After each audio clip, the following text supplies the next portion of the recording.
ఇప్పుడు city round up news చూద్దాం.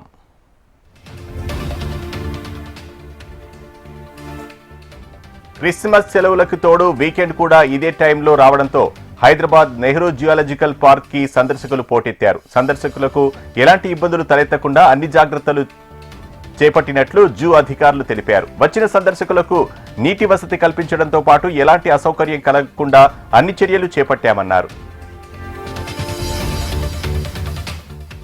దేశ స్థితిగతులను మార్చడానికి 141 ఏళ్ల క్రితం ఏర్పడిందే నేషనల్ కాంగ్రెస్ పార్టీ అని మైనార్టీ చైర్మన్ దీపక్ జాన్ అన్నారు.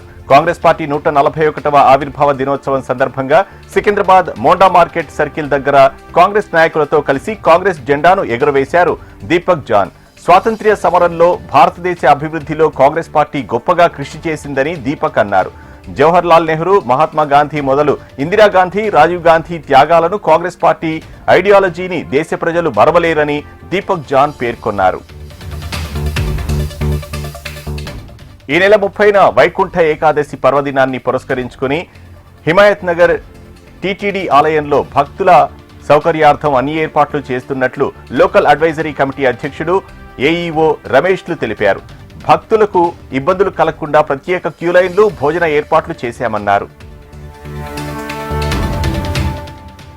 హైదరాబాద్లో దారుణం జరిగింది. బండమైసమ్మ నగర్లోని ఓ ప్రైవేట్ పాఠశాలలో చదువుతున్న విద్యార్థిని తండ్రి చదువుకోమని మందలించాడు. దీంతో మనస్తాపం చెందిన విద్యార్థి ఆత్మహత్య చేసుకున్నాడు. వెంటనే విద్యార్థిని కుటుంబ సభ్యులు ఆసుపత్రికి తరలించారు. విద్యార్థి అప్పటికే మృతి చెందినట్లుగా డాక్టర్లు వివరించారు.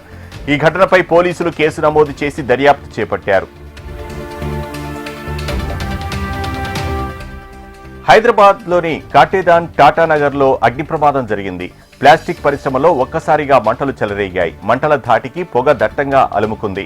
ప్రమాదం సమయంలో ఎవరూ లేకపోవడంతో పెను ప్రమాదం తప్పింది. సమాచారం అందుకున్న అగ్నిమాపక సిబ్బంది ఘటనా స్థలానికి చేరుకుని మంటలను అదుపు చేశారు.